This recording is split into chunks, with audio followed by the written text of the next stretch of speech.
Hi all! Everything in my video is pulled from the public domain, and I am using them under the Fair Use, Fair Dealings guidelines. Everything I say is my own opinion. You should look into this information for yourselves, but I'm pretty sure I'm right. Good morning, everybody, and happy Tuesday morning. Welcome back to my channel. As usual, I've had to split up my 3 videos today, although video number 3 is only a minute and a half long. Video number 2 is a lot longer than this one, but you'll see what's going on. So we have a lot to cover. In this particular video, we're covering King Charles. We have some updates.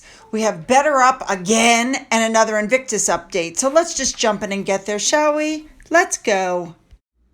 We're going to start off with King Charles, who after the May Games the next day decided he was going to go to church while he was there in Scotland.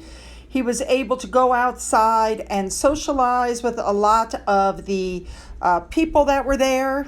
And he's there because Charles is spending the first week of August at the Castle of May. And then in a week, Camilla will be coming to join him. I think King Charles looks lovely in a kilt. Now, he was seen walking and talking with Reverend Easton. Notice a female reverend. I love that. And after the service, Charles went out to plant a tree on the grounds of the church. And then, of course, brandished the shovel. And somebody took a snap of that, of course. So he met all the people out there, you know, for the week, and he met other parishioners. Some of them brought their pets. We know what a big animal lover he is. I mean, come on, who wouldn't be? Anyway, that was it for his Sunday. Good for him. And let's move on now to bigger stories.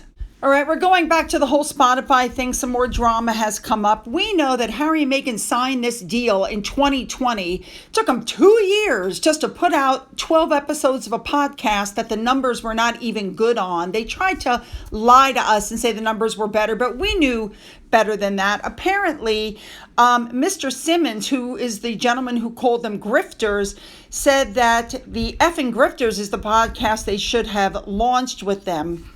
So even though Harry and Meghan had 2 years to work on this podcast and they're blaming Spotify for the failure, Spotify is basically saying they really weren't any good and they're tired of being blamed and the deal should have been cut sooner. I agree.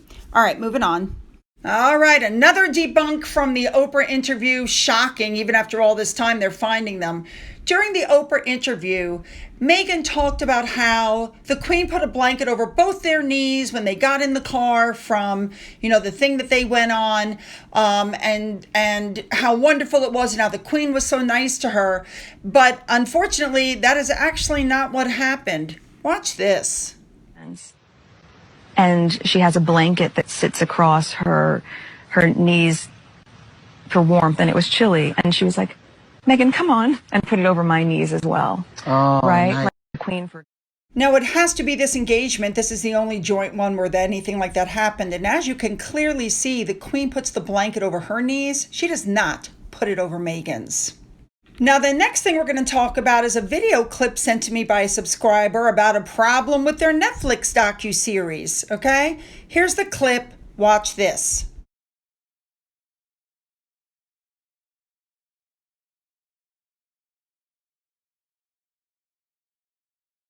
So let's watch that again. Now, remember, that's supposed to be Archie on the left. 4-year-old Archie. And that's supposed to be Lily on Harry's shoulders, okay? So look at the size of him in a minute when they go back, and there's Meghan with him. Does that look like a 4-year-old to you? Because I don't think so. Moving on now, we're going to move back up to BetterUp. If you watched my video the other day, you know what's really going on with them. And people at the company are really getting upset because they're questioning why Harry is even there. What does he do? They're paying him 7-figure salary as the chief impact officer, and yet they've had to terminate over 100 employees. They said the staff says that he's become a distraction and that Harry isn't worth, and I'm just saying what they said, he's not worth the juice that he squeezed. Well, GB News, as usual, had some wonderful things to say about this situation. Listen to this.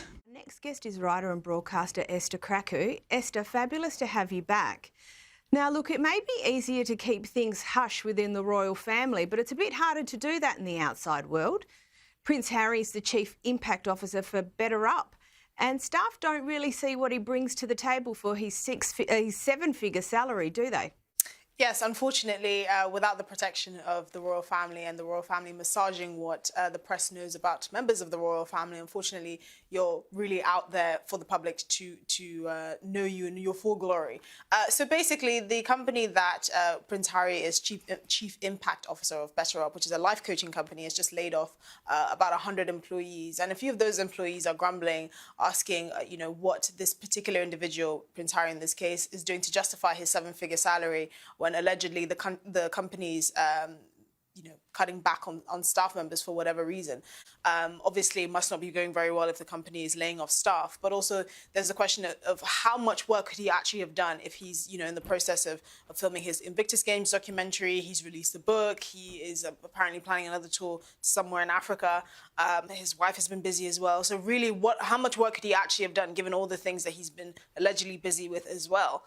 So we have to bear that in mind, that the likelihood of his value with the company was it only came down to the fact that he is Prince Harry. It's not because he has any sort of background as a chief impact officer, whatever the hell that is, or because he has a spectacular resume of actually having worked in the corporate world. To this day, I am still shocked. They brought him in, and then people realized that they were not actual therapists.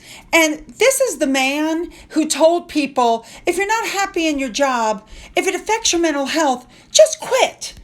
He never said anything to them about how are you going to pay your bills? How are you going to, he wanted it to be the great resignation. Like, I'm not kidding. Seriously. Now, when it comes to Invictus being partnered up, this subscriber of mine had a good point that, it's not free to individuals. Invictus and the soldiers were unhappy. The previous group, which was Help for Heroes, was a charity. It really was free to the soldiers. No one paid anything. And Harry got rid of them and got the company that he's working for, which I've already told you I think is highly unethical. Now, talking about Invictus, I found this very interesting. I think that people aren't buying the tickets. I think people think it's because of the cost. So Amazon has partnered up and is going to start covering the cost of the tickets. I don't think it's that people can't afford them. I think that people don't want to go. I think people are over Harry. The Taliban want him. It's dangerous. That's why people aren't buying the tickets. All right, you guys, that's the end of video number 1. Come and join me now for video number 2. It's going to be a much longer video, okay? Here we go.